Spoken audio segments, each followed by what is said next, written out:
Olá, tudo bem com você? Hoje eu trago um livro muito útil para quem tem como ofício a pregação da palavra de Deus. É ótimo o livro, mas eu só vou falar dele daqui a 10 segundos. Se você não é inscrito no meu canal, aproveite essa vinheta que vai rodar agora e se inscreva, ative o sininho, dê um joinha e logo eu volto. 10 segundos.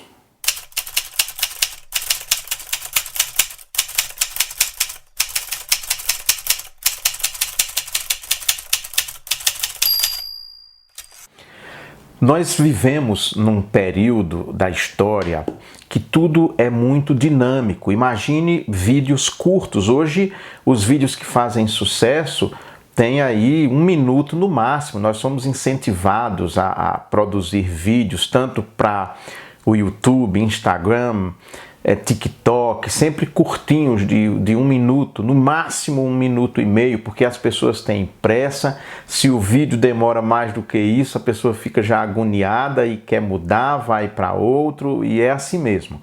Agora, como prender a atenção de uma igreja que está toda reunida para ouvir o sermão? Como você prender a atenção da Assembleia durante meia hora, 40 minutos, pelo menos? Não é fácil. Esse livro, Pregar como Poesia, como proclamar a beleza, bondade e verdade do Evangelho, de Paul Scott Wilson, que é uma das maiores autoridades em homilética na América do Norte. Ele é professor no Canadá, então tem know-how no assunto. Tem outro livro dele também, As 4 Páginas do Sermão, que tratam também desse assunto. E esse livro, para mim, teve uma utilidade muito grande em 2 aspectos. O primeiro foi como reafirmação de algumas práticas que eu já tenho no meu sermão, que eu já uso no meu sermão. Outra questão também, outra utilidade, foi me ensinar muito mais do que eu sei do ponto de vista da técnica de pregar, porque não é fácil você prender a atenção. Claro, na igreja, raramente alguém se levanta e larga o sermão pela metade, a pessoa fica ali.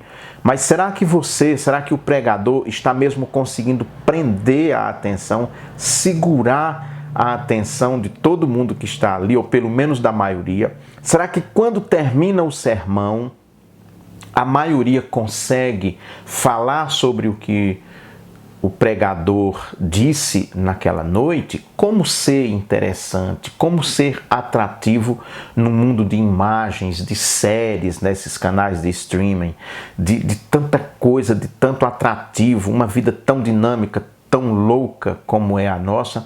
Como você ser atrativo e eficaz falando num púlpito de forma tradicional, digamos assim, porque você está usando ali só a voz basicamente como instrumento, como meio. Isso não é fácil, isso é um desafio muito grande. É muito interessante porque, para mim, alguma coisa, como eu disse, eu já faço no meu sermão, mas de forma muito limitada. Porque eu sou reformado, eu sou presbiteriano. Então, nós presbiterianos, via de regra, já aprendemos lá no seminário com o nosso professor de homilética, e somos, de certa forma, formatados. Porque essa é a ideia de formação, né? De seminário, de formação, é formatar. Para você sair do seminário, você sair presbiteriano. Você nem sai batista, não sai luterano, não sai anglicano, não sai assembleano, você sai presbiteriano. De maneira que a gente que convive na IPB, você não precisa, via de regra, saber quem está pregando. Você liga um vídeo, fecha os olhos ou alguém chega e com 1 minuto e meio, a gente já identifica se aquele pastor é presbiteriano. Por quê? Pela forma como ele prega, pela abordagem, pelos temas que ele trabalha. Então nós somos muito bitolados. Eu sou, em alguns aspectos, a minha pregação é sempre expositiva. Então eu uso os 3 pontinhos, às vezes 2, porque é o texto bíblico que define quantos pontos você vai usar, né? Mas eu uso porque eu acho que facilita para a pessoa ir entendendo o texto, porque ali, quando nós pregamos, nós somos também mestre, professor, né? Nesse sentido de ensinar. Nós estamos ensinando a palavra de Deus. O que eu achei muito interessante, aí eu volto para o Scott, que inspirou esse bate-papo sobre pregação e o livro dele especificamente, que eu recomendo demais, é porque ele usa uma expressão, essa para mim é nova e me ajudou muito. Ele diz, em vez de você pensar teologia, teo, Deus, logia vem de logos, né? de estudo, de razão, de explicar, algo assim. Bem amplo, né? Estou sendo bem amplo para você entender. Ou seja, em vez de a gente pensar Deus como matemática, essa é a ideia dele. Em vez de pensar Deus como matemática e o sermão como matemático, ou seja, 1 mais 1 igual a 2, sai da teologia e vai para o que ele chama de teopoesia. Na teopoesia, 1 mais 1 nem sempre vai ser 2, pode ser 3, por exemplo. E é isso que surpreende e prende a atenção de quem está ouvindo o sermão. Por isso, então, que ele diz que é muito importante que o pregador faça uso de imagens, de narrativas, sejam narrativas bíblicas ou contemporâneas, que vá dialogando com o tempo presente.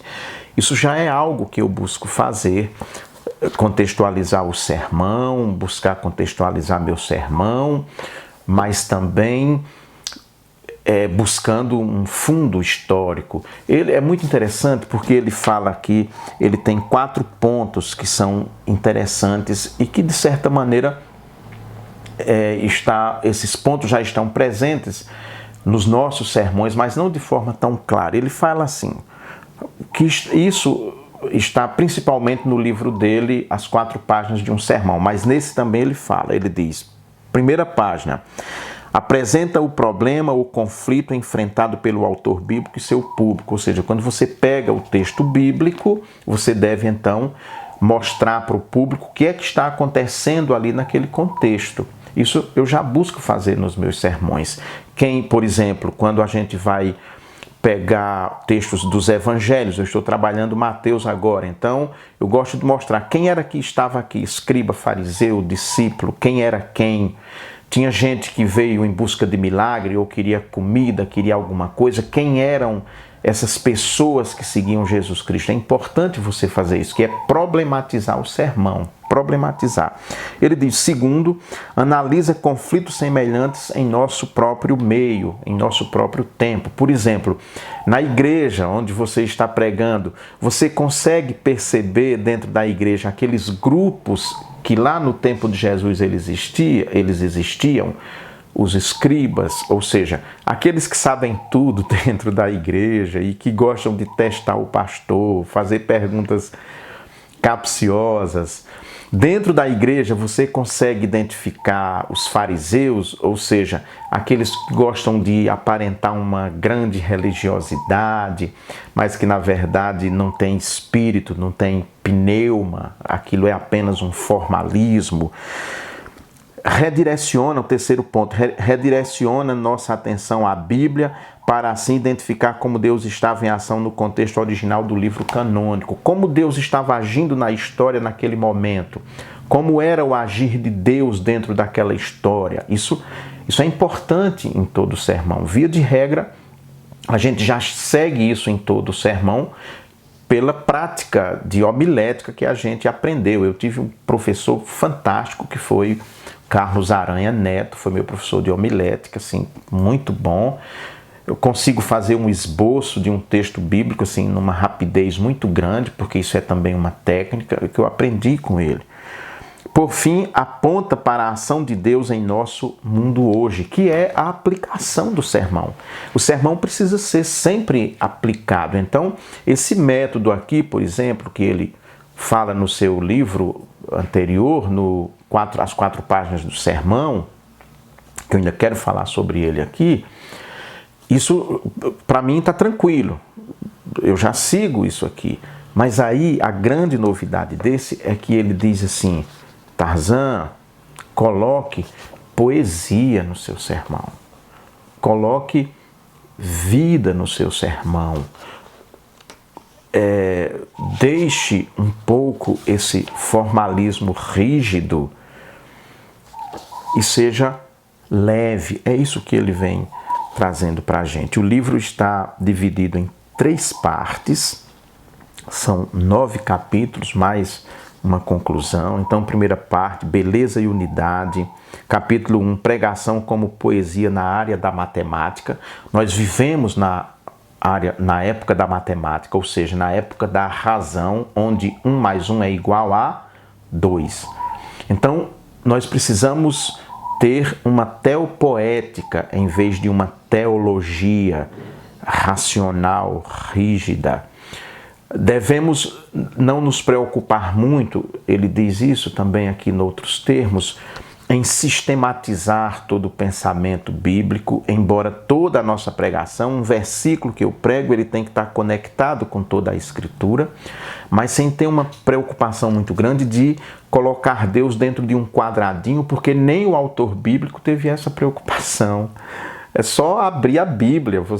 Se você já teve a oportunidade de ler a Bíblia toda de uma vez, eu já li algumas vezes, aliás, tem anos que eu venho lendo repetidamente, tem pelo menos uns 20 anos, termina, eu começo de novo, vou lendo sempre em traduções diferentes, tem sido assim minha prática. Então a gente vê que a Bíblia não é uma história linear nesse sentido, toda racional, tudo amarradinho, não. Pelo menos 40 autores, um texto que demorou muito para ser escrito, para ficar pronto. Imagina, os primeiros rascunhos são atribuídos a Moisés durante aquela travessia no deserto. E aí vem terminar agora, no século I da nossa era. Então foi muito tempo que esse texto foi pensado, foi escrito por várias mãos, em várias épocas, passou por vários processos, vários copistas, texto que se perde, escreve de novo, como Jeremias, por exemplo.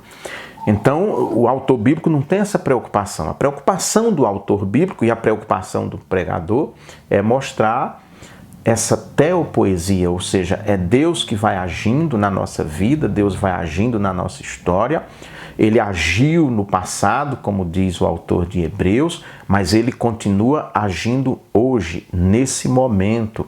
E essa pregação precisa então ser feita, o texto bíblico ser trabalhado, ser explicado, mas como poesia, ou seja, sem ser como uma aula de matemática, como uma aula de física, uma aula de química.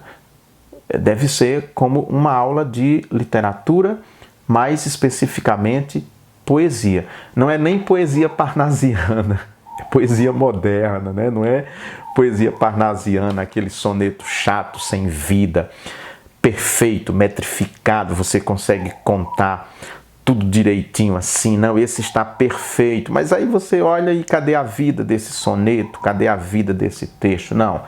A pregação deve ser como poesia, mas eu diria como poesia moderna, contemporânea, livre, para que prenda a atenção do ouvinte. A beleza da fé homilética. Então, o belo é algo que precisa também estar presente, senão você não consegue prender a atenção. A pessoa está lá, sentada na sua frente. Mas algumas pessoas a gente olha, o pregador está ali e olha, e você vê que o olhinho deu 10 minutos de sermão, o olho está vagando já. Os meus sermões, via de regra, demoram 30 minutos.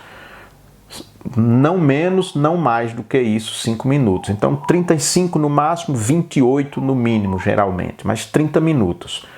Para tentar segurar a atenção e sendo o mais envolvente possível. Mas ele diz, põe emoção nisso, deixa de frieza. Se você não se empolga com a sua pregação, como que você vai empolgar e envolver as pessoas que estão ouvindo? 3 estratégias natalinas para a beleza. Então ele vai trabalhar o período litúrgico, né? Advento, Natal, Quaresma, Semana Santa, Páscoa, Pentecostes, todos esses períodos que são importantes dentro do processo da liturgia. Segunda parte, bondade como relacionamento. O bem é apenas relativo agora. Aqui é muito bom, porque ele trata sobre essa questão, principalmente hoje, da relatividade. E aí vai citar esses autores modernos, vai citar principalmente Jacques Derrida, que é um francês, um filósofo que vai trabalhar a questão da desconstrução. Então ele trabalha muito, ele dialoga muito com a filosofia contemporânea, principalmente com Derrida e um pouco com Michel Foucault.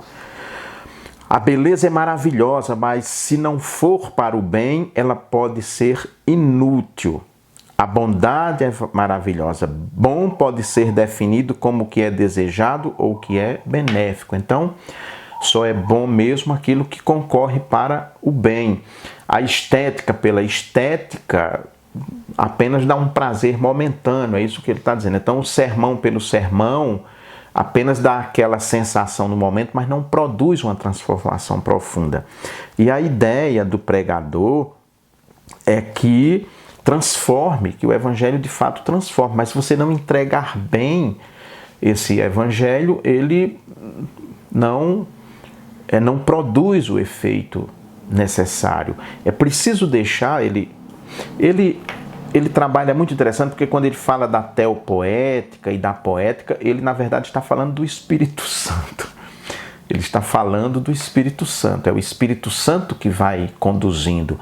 É o Espírito Santo que é a poesia dentro do sermão. Ele vai lançando então o poético, é o Espírito Santo que vai lançando o poético. Deixa o Espírito falar. Deixar o Espírito falar não é você ser emotivo, mas deixar de fato o Espírito falar, deixar ser conduzido pelo Espírito. Isso é ser teopoético, em contraposição a teológico, né? Lembre sempre poético e lógico. Lógico, logia, que está relacionado mais à razão, a um exercício da razão. 1 mais 1 igual a 2, essa é a ideia. E ele vai sempre trabalhando. Não, o sermão precisa ser 1 mais 1 igual a 3, como, por exemplo, o cinema, uma série. O que é que faz a gente ser preso quando você vê o primeiro episódio de uma série, vai até o fim? Imagina, por exemplo, A Casa de Papel. Eu vi toda A Casa de Papel. Cada episódio a gente fica querendo ver o próximo. Por quê? Porque o episódio não terminou a 2, terminou 1 mais 1 igual a 3. Então você diz, opa, peraí, eu não pensei nisso aqui, não. Eu não pensei nisso. Eu quero ver o próximo para ver como ele resolveu essa questão aqui. Como eu trabalho aqui sermões expositivos, eu costumo fazer um pouco isso, né? Eu encerro o sermão deixando uma tensão para a próxima semana, sempre pensando nessas séries. Eu penso nas séries, como eu escrevo ficção, contos, romance, então eu penso também muito nessa narrativa, nessa direção, nesse pensamento, para segurar a atenção. Às vezes eu encerro mesmo assim, que domingo que vem a gente encerra de fato isso aqui, porque como é expositivo, eu vou trabalhando um texto todo, trabalhei já 25 livros do Novo Testamento, todo o livro, né? Então, para você segurar a atenção, para a pessoa ter interesse semana que vem, precisa disso. Esse livro ajudou muito a corroborar, mas principalmente a trazer um novo pensamento sobre a prática homilética. O que a Páscoa, assim, atos de bondade, o que a Páscoa desconstrói. Ele diz que é importante a gente desconstruir algumas situações e mostrar a tensão que está por trás do texto. Ele fala, por exemplo, quando a gente trata de milagres nas Escrituras, o Senhor fez muitos milagres, mas Ele não curou todos os doentes do seu tempo. Muitos não foram curados. Então, chamar a atenção disso para que quem está ali pense, opa, peraí, mas é mesmo, né? Então, ficou muita gente sem ser curada. Por quê?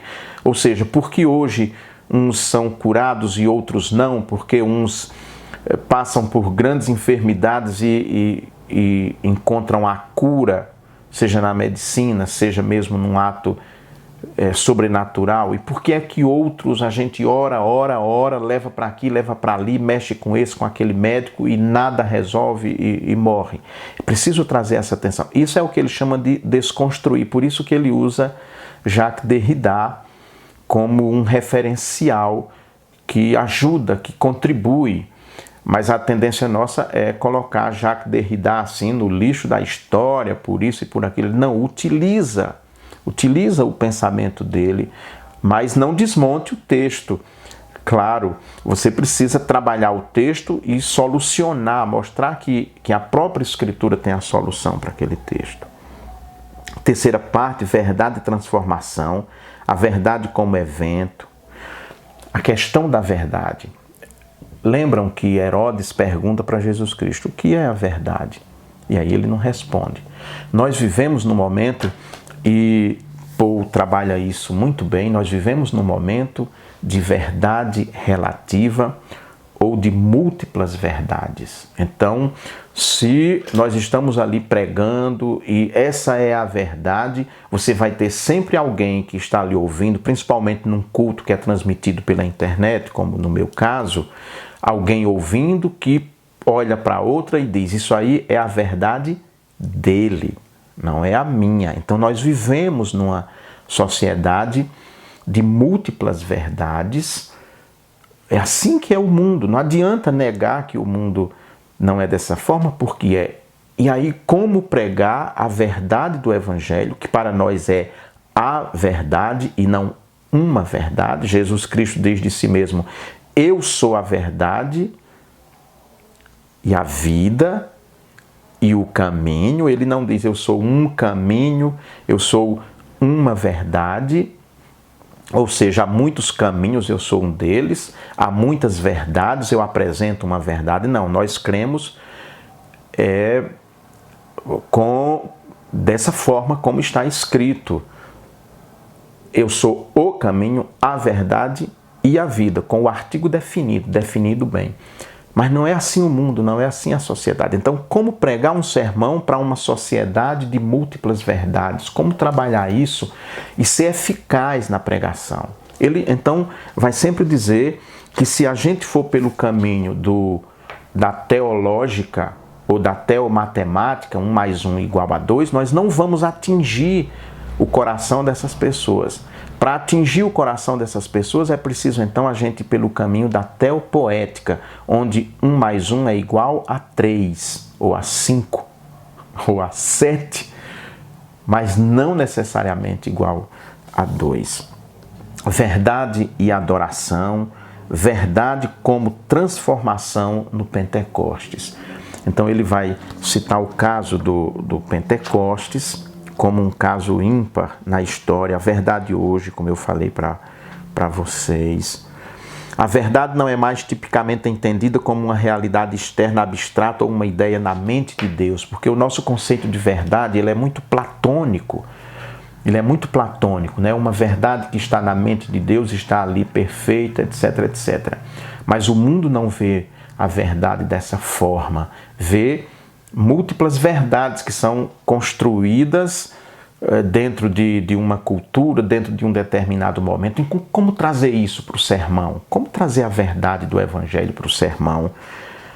E ainda assim você chegar a essas pessoas. Enfim, olhe, a teopoesia é uma forma positiva de a igreja responder às mudanças contemporâneas na compreensão da verdade. Como os pregadores podem responder à rejeição das metanarrativas, considerando que elas têm sido, na verdade, usadas para mascarar muitas doenças e pecados, né? Então, é muito bom. Eu quero recomendar esse livro para você que prega, que está começando, quem está em seminário, ou você está numa congregação e começa como pregador, mas também para quem já tem muito tempo como pregador e se quiser sair um pouco do lugar comum e fazer uma viagem pela teopoesia para melhorar a qualidade dos seus sermões, porque na era da internet, em casa, na igreja, aliás, você ainda consegue segurar a pessoa no banco. A mente dela viajou, mas você segura no banco. Em casa, a pessoa assistindo você pela internet, ela muda. Então, você precisa segurar essa pessoa durante aquela meia hora que você está pregando. E Paul Scott diz que a teopoesia é hoje o caminho mais eficaz para fazer isso, sendo bíblico, com uma boa exegese, com uma boa hermenêutica, uma boa aplicação, mas fazendo isso de uma forma poética e não matemática, tá bom? Eu gostei. É só uma coisa antes de encerrar. Eu sempre falo bem dos livros que eu trago aqui, por uma coisa muito simples. Quando eu não estou gostando de um livro, eu já largo o livro e não venho aqui para estar promovendo livros que eu não gosto. Então, quando eu trago aqui é para promover mesmo, é para divulgar mesmo, é para dizer que eu gostei mesmo. Eu não sou crítico literário, eu sou um leitor que ama partilhar com as pessoas as boas leituras que faz. Pregar como poesia, como proclamar a beleza, bondade e verdade do Evangelho. Se você ficou até agora me assistindo, aproveite, se inscreva no meu canal se você não é inscrito, ative o sininho e dê um joinha. A gente se encontra sempre com boa literatura. Tchau, tchau para você.